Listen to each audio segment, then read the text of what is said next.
This episode features Jamie Doyle, a media executive search expert, sharing practical advice on how people can use AI to support their job search. You can create all the things you need, the toolkit to get a job, and much quicker. AI is reshaping the job market, reducing some roles, transforming others, and creating new opportunities and skill sets that didn't exist before. The AI drop in some areas is now creating skill sets and skill gaps. And we also touch on the fact that it's okay to pivot into something new as long as you keep one foot on the ground and build on the skills and experience you already have. There is so many types of jobs out there, unique opportunities if you are unique and authentic to yourself for what you like, what you don't, what you need. Right, over to Jamie.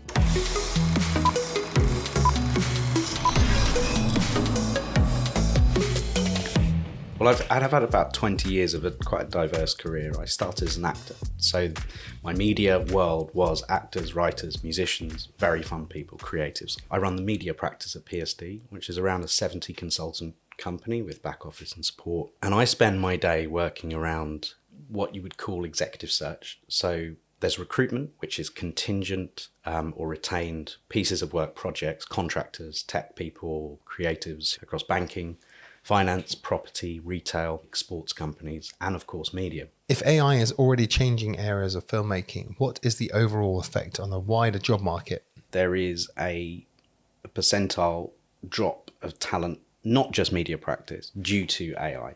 There are jobs that can be automated. And if you look at things like even software testing and tech development, you can automate processes now much faster. But you still need that oversight of whatever product you're delivering. 80% of film houses have integrated in some capacity AI.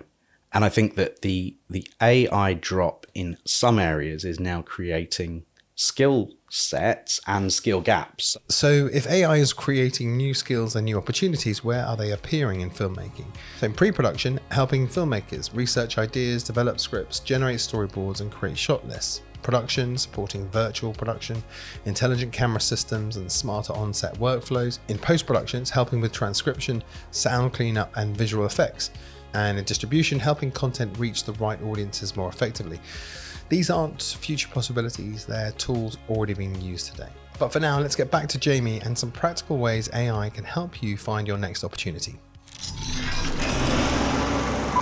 Use the tool, absolutely use every tool out there to create your CV. And that's your starting point as a job applicant. You're creating a CV, you're sending your LinkedIn profile, you're editing the text to be your own unique personal branding. And as a job applicant, you can create all the things you need, the toolkit to get a job quite easily and much quicker, and you're reducing the time. But then there's loads of other things you can do. There are tools out there that will simply automate sending your CV to every job that you've put the parameters in. The readership of that document and that application, and it's how you thought it came across. And that's where I think the uniqueness of the human brain can actually write something that might not be perfect, but is really true to them. And the job applications, when you get to that stage 2 of sending your CV out, you can automate it, the sending, but you've got to have a product, which is you, and that when you turn up for that interview, and if I don't represent what you saw on paper that you were attracted to, it's like going on a first date, right? Blind first date. But you know a bit about them. You've got a bio, but you maybe have a picture that's created by AI, or maybe you have a 10-year-old picture. It's the same problem, but in recruitment. But when you use AI language tools to develop your brand, your personal IP, they will take the most logical way of representing you. I am a film director. I am a chief revenue officer. And they will create what they think what the most logical version of that job title is, because the tool is scanning every application or job specification in the market as quickly as possible to figure out what a good CEO looks like for a media company. So use AI to help shape and refine your CV, your LinkedIn profile, and your job applications. Use it to research the company, research the role, but don't let it turn you into something that you're not. Keep it real and authentic, because ultimately, people don't employ AI, they employ you. I think in the application process, yes, volume is key. Right now in the market, you want to, out of 100 job applications, you set yourself a little target and you say, I'm going to send 5 applications every day while I have my morning coffee, if you're a job seeker right now. And then you get to the final point of you're getting interviews. And here's where AI may be able to help you, because you suddenly get 5 interviews at 5 different companies. Within seconds, you can have a printout or a screenshot, screen grab of exactly what you need to know about that target organization that you're going to meet on Wednesday. And that's the tool you need in your toolbox to go, I need to learn about how many employees they have, what their revenue was, why have they made redundancies recently? Then you have to sort of put that tool down. You can get interview tips and techniques, of course, but then speak to people. I work with all sorts of different people on having their rock star moment, having their team moment that sets a little fire off in their eyes, that gets excited, having their biggest challenge. But you have to go big. You have to say, what's the rock star moment? Go for the thing that you contributed the most to and got excited about. So we know there are job losses and we know some roles are changing, but where is the hope? 2024, there were 25,000 job losses across the US media industry. The problem that data doesn't actually show is how many they hired after that.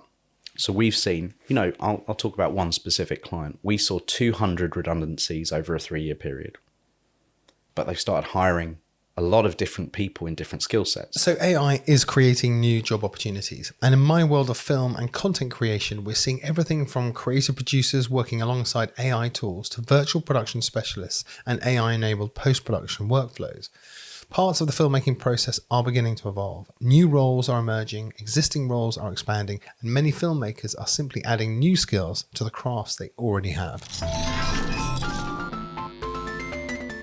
However, let's say you're simply not interested in AI. Maybe you didn't get into filmmaking to sit behind another screen, write prompts, or manage algorithms. Maybe the more digital our industry becomes, the less appealing it feels. So what then? Should we consider a pivot? Perhaps. But that doesn't necessarily mean leaving the industry altogether. As technology takes over more repetitive and process-driven tasks, the value of deeply human skills may actually increase. Leadership, collaboration, communication, performance, craft, empathy, and the ability to inspire a team, tell a story, and connect emotionally with an audience. The question may not be whether you embrace AI completely or reject it entirely. The better question might be, where do your uniquely human skills create the most value in a changing industry? What's your non-negotiables? What values do you hold about work? What is the things that make you do the thing you do? But I think it doesn't matter what age you are. If your non-negotiable values are here and your wants, desires and needs are here, you have to score yourself of what type of job that is. And it may not be the job you or I are doing right now. What do I need? I need X amount per year because my mortgage is this. And then what you desire is the environment, the passion, the heart-moving stuff. And maybe you have to sacrifice one of these 3 things to get that job. Use AI as a tool to get started, to organize your thinking and to understand your options, to present your experience more effectively. But don't lose sight of the things that make you valuable in the first place: your skills, your experience, your judgment, your personality, your authenticity, because AI can help you prepare. But it's those human qualities that ultimately make the difference. Maybe the hope we can give to people is that there is so many types of jobs out there. There's so many unique opportunities. If you are unique and authentic to yourself, or what you like, what you don't, what you need, what you desire, doesn't mean you're going to get it, because that's life, right? We're not here to talk about life not getting that job you want. You don't have to be worried about pivoting.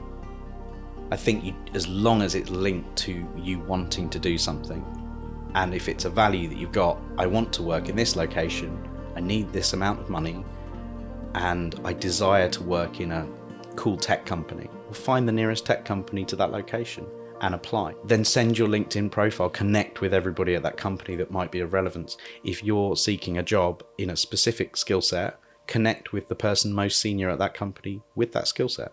At very worst, you've got a networking opportunity. And at best, they go, oh, we're hiring at the moment. Are you looking for a job? Yes, I am. Here's my CV, which you've used AI to create. But you've read it enough with somebody else to make it authentic and interesting and unique. So if you're thinking about changing jobs, finding a new role, or simply understanding the recruitment process better, using AI to help you get started is a good first step. List your skills, your experience, and the things you genuinely enjoy doing, and begin building a picture of where they might take you next. For me, that curiosity lies in film and content production, because that's the world I know best. So in the next episode, I'll be exploring how AI is already being used across the filmmaking process, from pre-production through to distribution, and what that could mean for the future of our industry. Right, for now, That's a wrap. And until the next time, mind the gap.